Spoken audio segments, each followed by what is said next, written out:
forward to this. Oh, yeah, everybody. I've been looking forward to it as well. I hope you have. Better late than never. We're going to talk about the Ahsoka finale and our thoughts overall on the season in general. I guess we can say it's a season rather than a series, or can we? Will there be another one? We'll talk about that as well. I hope you're doing good. It's been a little while. I'm back in the currently United Kingdom. It's good to be back, and it's good to be streaming again with you. So I've been a little bit patchy, I guess, with the streams throughout Ahsoka, just because of life the way it is at the moment. But here we are, like I said, better late than never. And I hope you're doing good. Alpha Monkey is here. Glenn the Geeky Hippie is here. Jane Flakes is here, but may not be here for too long. She's not feeling very well. I hope you feel better soon, Jane.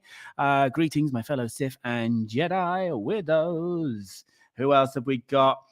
Got Chad Campbell in the chat.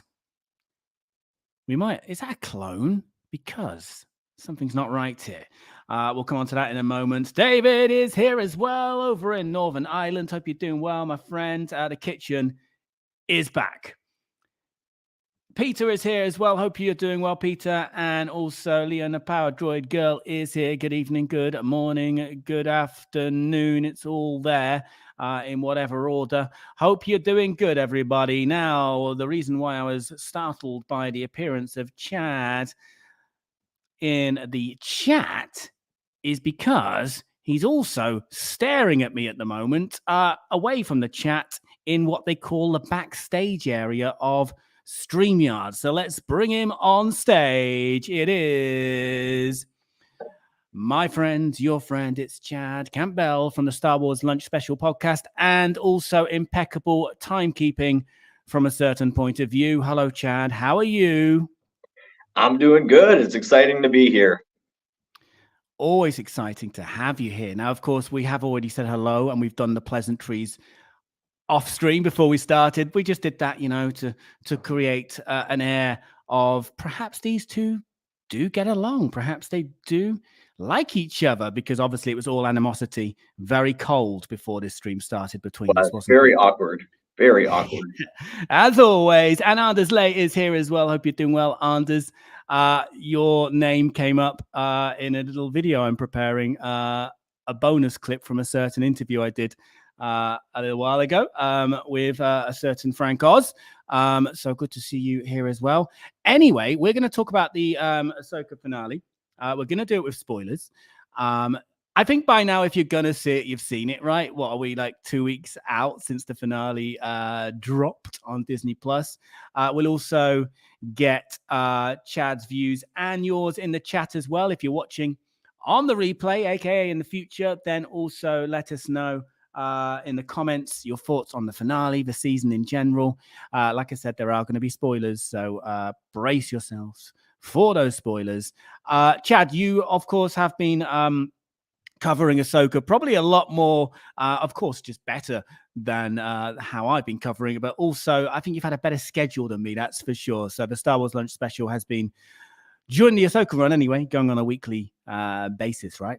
Yep. Yeah. Every week I was giving my thoughts. I've taken a couple weeks off. I need to go back. I thought about just releasing, when we talked about Bad Batch on here, releasing that on the podcast in audio form. And it's always, it's tempting to stop once there's nothing happening, but I should probably keep it going. So you saw a bit of momentum, didn't you, throughout Ahsoka? There was at least a spike, wasn't there? Definitely. I got a ton of people, like, especially when I was when I had gone to the event in Chicago for the premiere of the episode 5 there, like, huge spike in numbers. And then by the end, it was back to normal. So I didn't have the charm to keep people around, but I did get people for a little bit. You hooked them for a brief moment. Yeah. No, they'll be back. They'll be back. It's a weird, old, algorithm-based world. And momentum's key, I suppose. So if you can find ways to fill the gaps between Star Wars products, because who knows when the next one will be, then find a way, put that Bad Batch audio on. Not sure I'll that's with me, right? I'm not sure I'll have the charm to help bring people in the first place, let alone keep them there. But a lot of people are happy to see you here, Chad. They find you charming here on the Geekend. James Blake says, yay, it's Chad. Also, Peter seems happy to see you. David as well. I think this is a general hello there from Gaz. Hope you're doing well, Gaz. And Glenn as well. Hey, look, a wild Chad rarely found in nature. Currently in his place of work, working very hard. Yeah. So, guys, if I ever have to like awkwardly mute myself or stand up and answer a question, that's because I'm technically on my lunch break. But that sometimes doesn't stop people from needing your advice or something. All right. Well, let's do this. This is your actual lunch break, because of course your podcast, Star Wars Lunch Special, is designed to be listened to. It's about 30 minutes long during a lunch break. So let's not let this stream overrun, Chad. So you're on usual timekeeping duties as well as contributor duties. Good. Let's talk title first for this finale, because I know I listened to your podcast, your final podcast for Ahsoka, and I know you had some views on it. I think I'm in the same line as you. The Jedi, the Witch, and the Warlord, aka the Lion, the Witch, and the Wardrobe, right?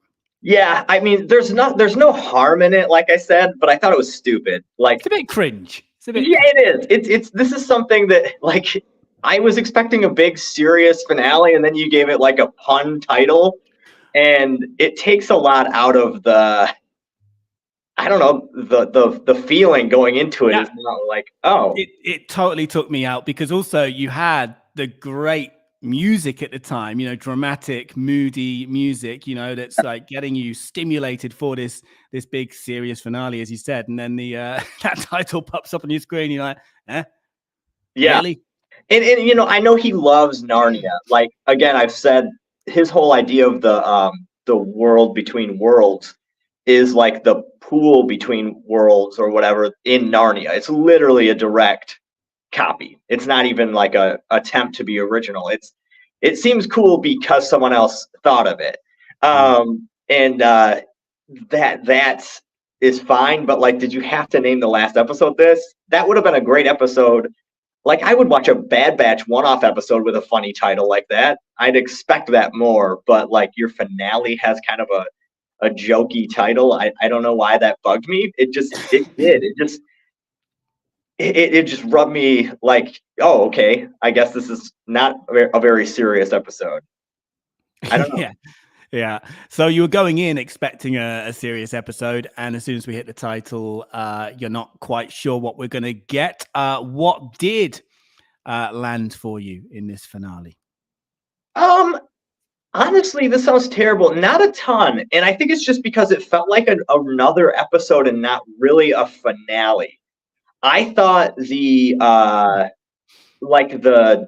seeing that the stormtroopers like come back to life, the zombification of them, the ugly skull thing underneath, that was really cool. Like, that's something that I will buy that toy, and I think it's really awesome. But that didn't make the episode for me, and it just kind of ended. And the people that I cared about the most, which was the two Sith characters and Shin, and Ahsoka, I thought all of them were barely in this episode. There was no Ahsoka Thrawn moment that I was really hoping for. Well, there was on like the like the intercom type thing, and that was a badass speech from Thrawn, actually. I love the character of Thrawn. I think we ended up focusing a little too much on characters from Rebels, and that's fine, because this basically is Rebels season 5. But I still kind of wanted more Ahsoka and more Jedi Sith stuff than we actually got. Yeah, I mean, many people have said that throughout the season, actually, that there's not a whole lot of Ahsoka, which was also a thing at times with the Book of Boba. So that's not a new Star Wars thing. Jane Flakes, I'd agree with this myself. It felt like a mid-season episode to me. Glenn says it had great moments, but was overall blah, kind of like season 2 of Wheel of Time.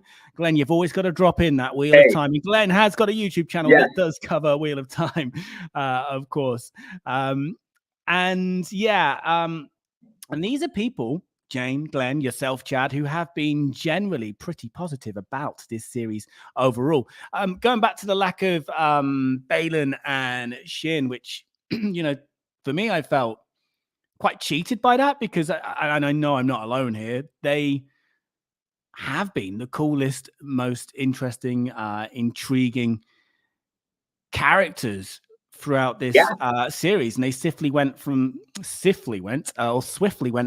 just being nothing. It seemed, just seeing them in the final kind of montage moments as the episode wrapped up. Of course, could well be setting up stuff, and we don't know also if anything was cut or what was cut, because of course with Ray Stevenson's sad passing, did they have to change their plans in terms of what made the final cut? But still, what did make the final cut, that final scene of Balin, it's still setting up more to come from that character. But it's just bizarre to be. It just it set him up, and he was such a cool character, and then just kind of dropped him, and now he's on this journey, I guess, and that's fine. I just my whole issue too is Ezra. Ezra has some of the worst cinematic writing that I've seen in Star Wars, and by that I mean that he has been on another in planet. Ahsoka. In Ahsoka. Sorry, yes, Ezra in Ahsoka has some of the worst writing in that. He has been on this planet alone with an enemy for 11 years, and we don't give a crap about that. We're never going to discuss that. He's obviously fine, and he's more happy than he was in the main show. It's incredibly poor writing. I expected at one point we're going to get more revealed, and that there's going to be a twist, and he's actually something more has happened to him, but we didn't. He's just happy-go-lucky and willing to do whatever these people randomly wanted to do. If Sabine doesn't want to talk about how she's endangered everyone's lives, what does he care? He's cool with it. And it just is really awful character development. Well, let's stick with that. In terms of Ezra and how you knew him going into this series and how you met him in this series. Leona Powdroy Girl says the finale and maybe the whole series would have made a fine animated show plot-wise, but for live action, it needed more stroke better. So thinking about Rebels then, because I know you're a huge Rebels fan, Chad, you've said before, it's some of your favorite Star Wars. How did this serve as a so-called Rebels season 5? I do think it probably overall would have been a better animated show, more time on episodes, and less of a your budget's going into the animation, so I think that you could keep it going longer. I just thought that the characters are just kind of thrown at you, and that worked out fine. They actually did a fine job. We've lost Chad. Chad's back. I'm here. Chad's back. I had a lot of friends that hadn't watched Rebels but watched that and were fine with it. And I don't know. I just overall it could have been better. It would have been a very, if this was only 8 episodes, 10 episodes of Rebels season 5, even then I would have been like, that's it. That's all I'm getting. I expect a lot more. But some of the things that we found, I had friends that had an issue with episode 5 because of how crazy it felt. She's in this weird other world thing. Some of those I think would have worked better in an animated sense, because the logic that we bring to live action shows, we don't tend to bring to animated shows. We're used to those having really weird things like that. But for me, that worked fine. My issue is more with the character development or lack thereof and minimal plot. The first 3 episodes moving at a snail pace, and then the last 5 episodes having so much crammed in without proper development on any of it. Got a lot of issues with that. But I think maybe I would have liked it more animated, but I don't know how much that makes a big difference for me. Yeah, Gaz Nottingham says, I don't know what I was watching, but I absolutely loved the finale. Meanwhile, Peter says, too many loose ends in the episode. Clay says, hello there, Clays is in the house. Hope you're doing well, Clays.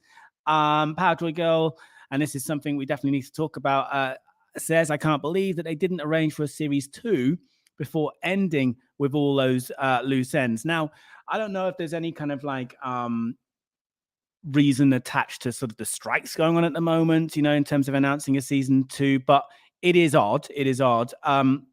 Where do you think, I mean, storyline wise, there's a lot where this could go, of course, but in what form? Do you think there will be another series? Do you think this is all leading towards Filoni's big movie or Mando season 4? Like, where do you think this is gonna go?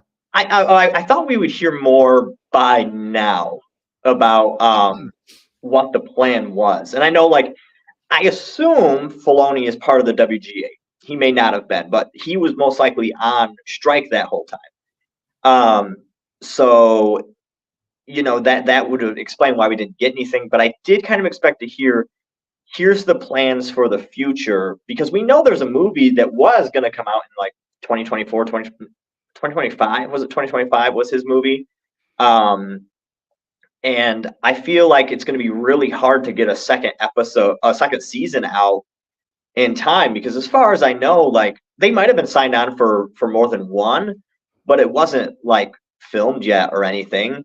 None of it was started. I mean, Mando season 2 was filmed pretty much like right after season 1. They had done that, and then they didn't do that with season 3, which is why it took 2 years. But we got Book of Boba Fett in the meantime. But as far as I know, there is no Mando being filmed. There's no Book of Boba being filmed, and there's no Ahsoka being filmed. So to have it kind of end like that, maybe it's setting up for a movie. But even then, I feel like it just didn't add much. I don't. It didn't set up enough for me to want a movie. Even I found myself disappointed. And you're a fan. That's the thing. And for Star Wars' big return to the big screen, this is not the entry point, in my opinion, for casuals.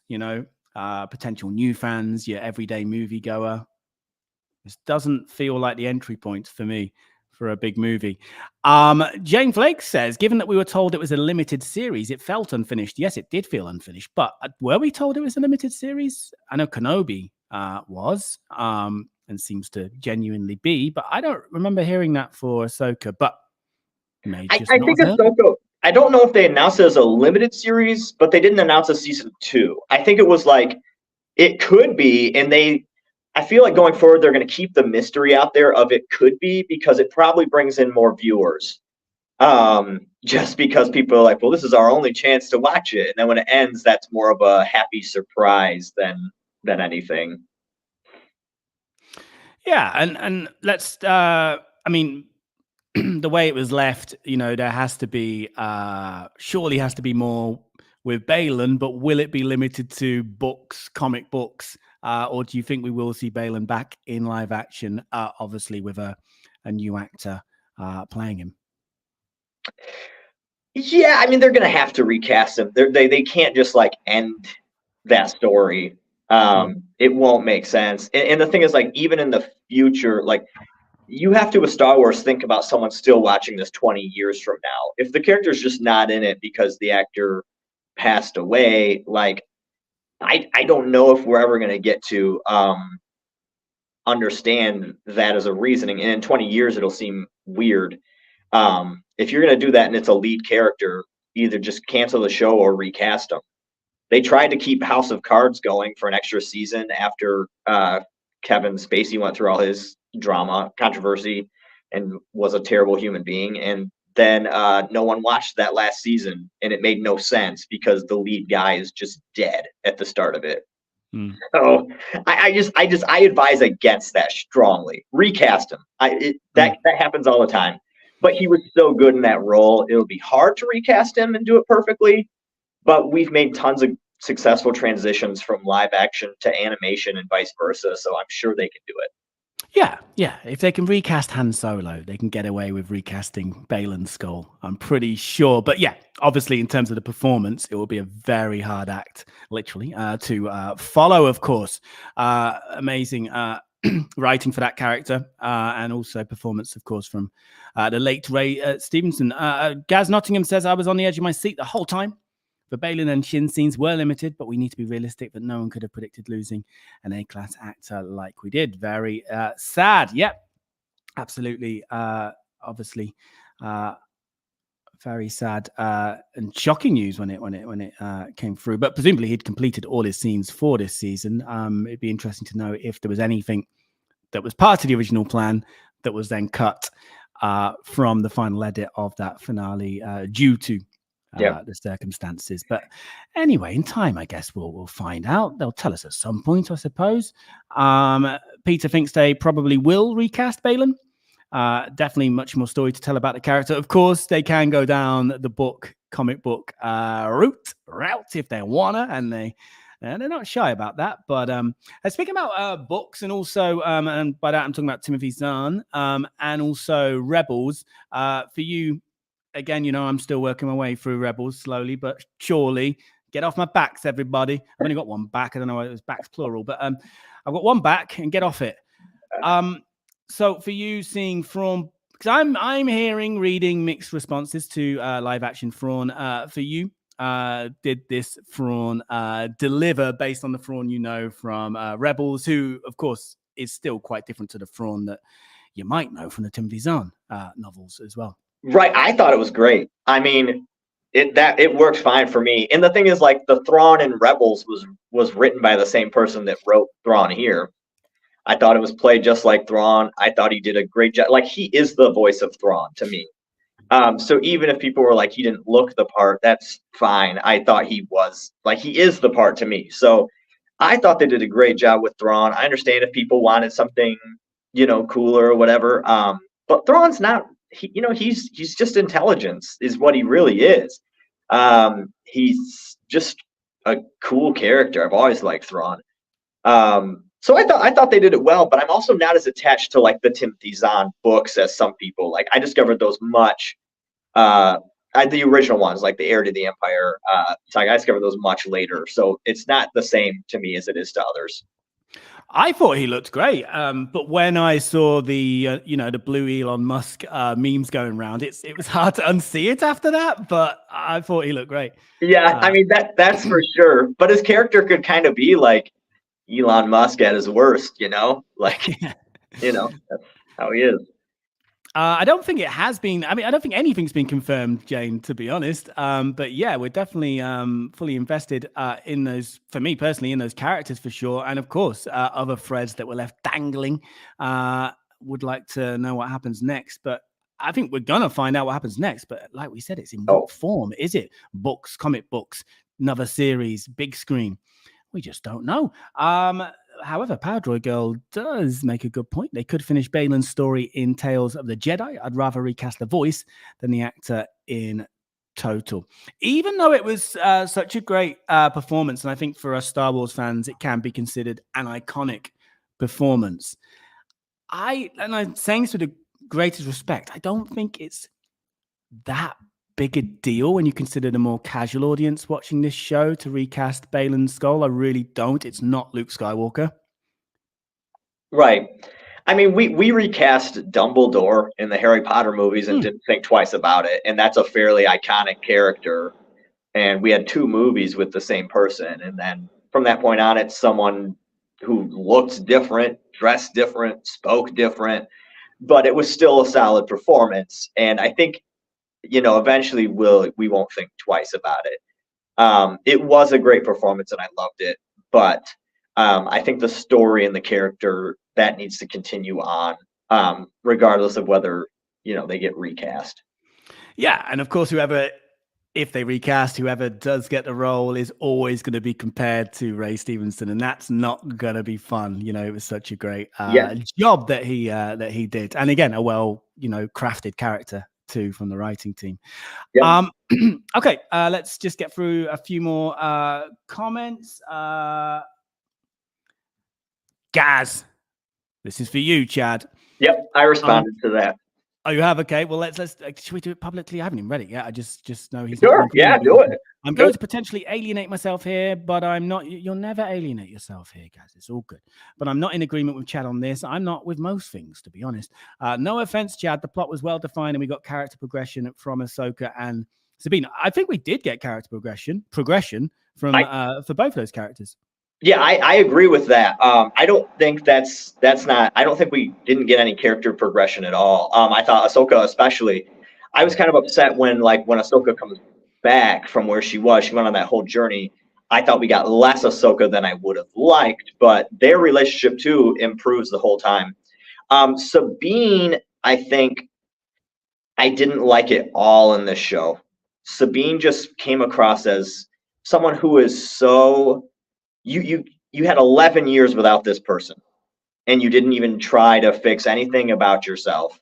You just became even more self-absorbed to the point where you're willing to let everybody die to see this person one more time. I think you had more years without that person than you did with that person. Now I understand it's like a sibling and they really matter to you, but there are people on your own universe that are alive that still matter to you also, and you're willing to let them die so you can maybe see this person one more time.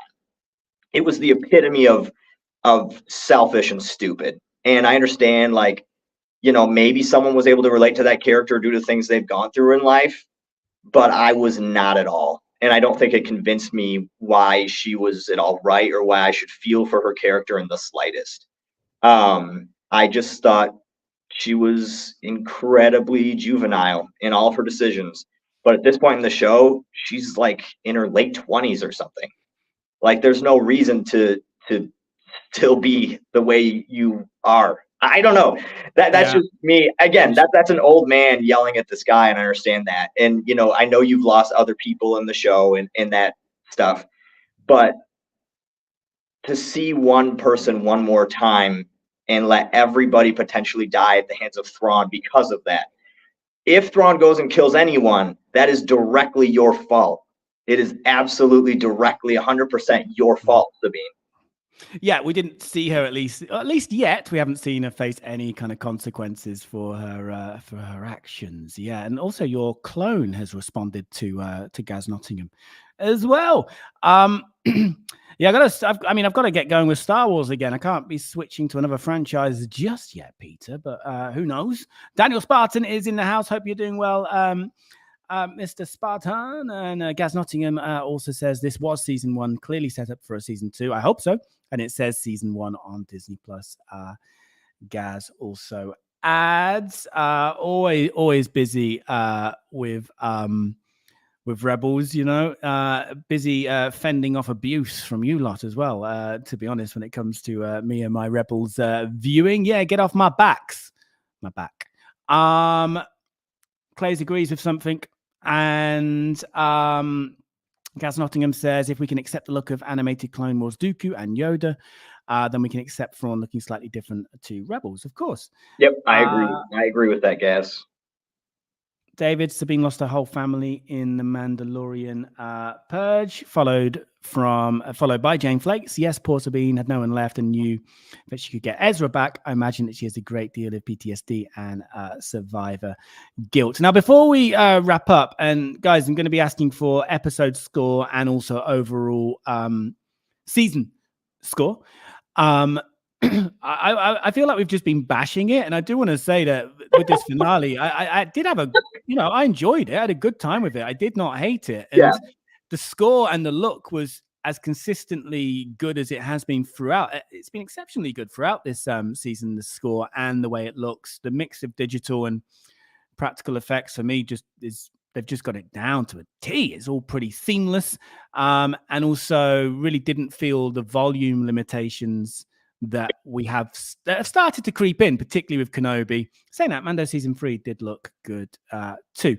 Great looking episode, like the rest of the season. Great sounding, and some of the action. I did enjoy Ahsoka and Morgan's duel, and like you said as well, the zombie troopers was fun. There was stuff to like with this episode.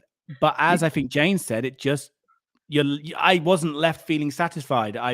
It did have that kind of mid-season feel to it for me. Yeah, I think the mid-season of Ahsoka was way better than the end of it, and that kind of is what makes this not as great. Like episode 5, when she goes and is on her Force journey with Anakin and everything, reliving her past. That is one of my favorite episodes of Star Wars ever. I mean, outside of like Andor, which is in a completely different realm for me, that's my favorite episode of anything Filoni based since the end of season 2 of Mandalorian. So then when you have your stakes that high, I kind of expect that the end of the season is at least going to be on par with, Mandalorian. And instead, I'd say this was on par with the Book of Boba Fett finale. And I'm not a huge Book of Boba Fett fan. So for me, are we giving ratings? Let's give the finale rating. Yeah. Okay. The finale I'd probably say is like a 7. And I know it sounds like I'm bashing it the whole time, but like those skull trooper things were so cool. It had great setup. The makeup has been fantastic this season. The effects are so good. The music, of course, is wonderful. So it's still a 7 for me. Cool, and that's a 7 for Glenn for the finale. We'll come on to seasons in a moment. Good point from Gaz, though, but we will get back to the scores, but just want to read this out. Sabine did make selfish choices throughout, but then decided to stay behind with Ahsoka at the end rather than leaving to go with Ezra. That and using the Force were character development. So for the finale itself, I think I'm with a 7 as well. Again, I've always said 5 is average, so that's well above average in my book. I do feel like I've sort of said more negative things. We both have than good, but I did have a good time. I was entertained by this finale, but I didn't feel satisfied by the end of it. Season overall, I think I've said this throughout, really. The first 3 episodes for me were fine. Again, enjoyable. 4, 5, and 6 were genuinely great. 7 was then a drop in quality for me, but probably still the same level as the opening 3 episodes. So again, they were good. And yeah, I'd place the finale in the same ballpark as that as well. But overall, such a good looking series. There was character progression. There was also the introduction of some new interesting characters, particularly Balin. And I would certainly, to compare it to recent series, I'd put it above Book of Boba and Mando season 3, well above the 2 for me. Far less meandering than those 2 series, which seemed to spend half the time not really knowing where they wanted to go. For me, even though the first 3 episodes were slow, I agree with that. For me, this did have more direction, but we didn't quite reach the destination, which is fine because there will be something still to come. So I'm going to give an overall series score of, I'm torn between a 7.5 and an 8. I'll go with an 8 for now. I'm in a good mood. What about you, Chad? I'd probably give it an 8.5 because there were like 2 or 3 episodes there that got a perfect score from me, so it can't go much lower.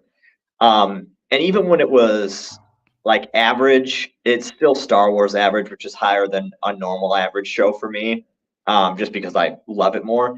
But because of that, I also get more mad at it and still give it a higher score. It is what it is. Overall, I'd probably say 8.5 because episodes like 4 and 5 and even 6 are some of my favorite Star Wars in a long time. Compared to what we have been getting recently, minus Andor, I just thought it was exceptional. But last 2 episodes just didn't seem very focused, and the first 3 were like such a drag, I felt like, compared to everything else. Yeah, I didn't even mention Andor. I feel like you almost can't, It's not fair. It's not fair to compare it. It's just a different sentence is required, at least. But yeah. In the Mandoverse, for me, this is well above Mando season 3 and Book of Boba, but it's just a different show to Andor. You know, you can't. I mean, we will now always compare, of course, but just a different show, and that's one of the great things. You know, there is a Star Wars for everybody now. You know, and that's going to continue. So we got some season overall scores as well. Glenn is an 8.8. So to remember, these are high scores. I can see some lower scores than we've had for previous episodes for the finale, but overall, I'm seeing big scores. Let's go through them. Jane Flakes, I loved the series, but it felt like half a season. There is more that needs to come and no confirmation that it is coming. The whole series gets a 9 out of 12. Jane, you are finally rating this series, and of course, in your traditional way of doing it. Yeah, half a season, but you know, there's that Disney Plus thing of 6 to 8 episodes, around 30 minutes long each. You know, they kind of have to cram so much in, especially when you spend the first 3 episodes at a slower pace. So yeah, I don't know why we can't just have longer seasons, to be honest, but I think that's not the Disney Plus way. Power Draw Girl, 8.5 for the episode and 8 out of 10 for the series. I enjoyed it. I'll rewatch it, and I appreciate the further Anakin stuff and all of the Rebel references. Cold Focus, finale gets 6 out of 10. Season gets 8 out of 10. So again, we're seeing high scores for the season particularly. Mr. Daniel Spartan, Disney seems to suffer with ending a series as they always seem to be focusing rather on setting up what's to come rather than some resolutions. The finale gets a 6 out of 10 from Peter, a 7 out of 10 from Clays. I think this is for the finale from Daniel Spartan, a 6.8. Gaz Nottingham, 8.5 for the finale, 9.25 for the series. Clay's series score is an 8 out of 10. And this is high from Peter, 7.8 for the series from Peter. Yeah.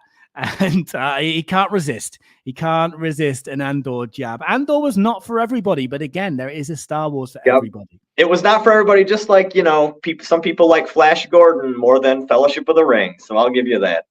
And Andor was boring, followed by it was still pretty good, but it was no Andor. I don't expect anything to beat that show in Star Wars. So yeah, Andor once again just proves that everything in Star Wars creates division. But of course, the division here is good, friendly division on this channel. Yeah.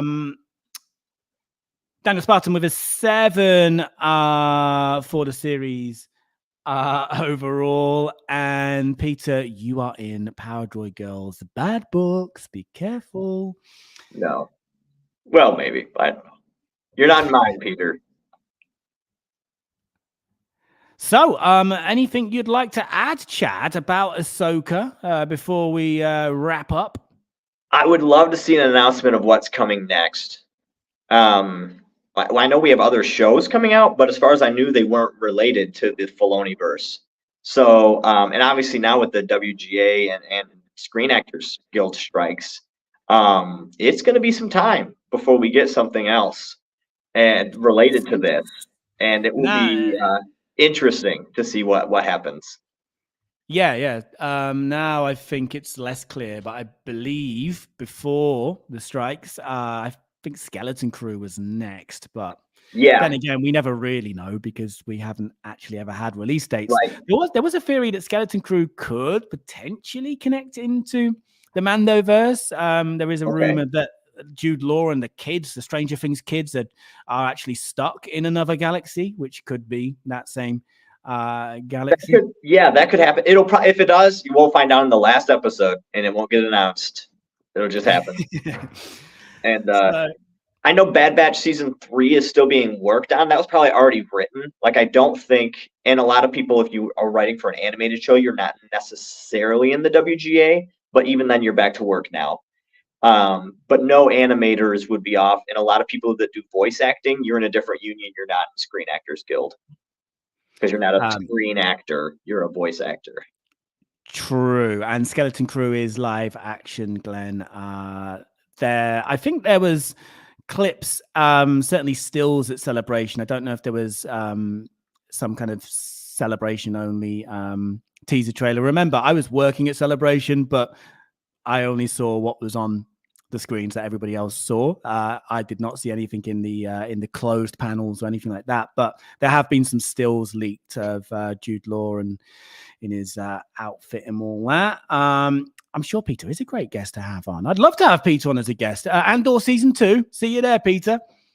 Andor season 2, of course. I believe they were filming in the UK, and it's a bit of a weird one with the UK productions of so much US money is here in terms of productions being made, yet the people involved aren't necessarily in that union. You know, they're in the UK version unless you have the US actors here. So I don't know how it impacted production of Andor. I'm assuming it probably did stop. But my roommate, my flatmate, he is working on a show for Apple TV at the moment, American Money. I think it's a mixed cast of British and American or international, and they have kept going. So I don't know, but I mean, in theory, we've got Andor season 2, we've got Bad Batch 3, we've got Acolyte, Skeleton Crew, Tales of the Jedi. There's a lot to come. I guess we're not going to get it all next year now, even if we were ever going to. Jones Capone, hope you're doing good. You've joined right at the end. And I think we're at the end of Chad's lunch break, his actual lunch break. You might know. We are. Sorry. I failed at being a stopwatch today. We are terrible, man. 11 minutes remaining.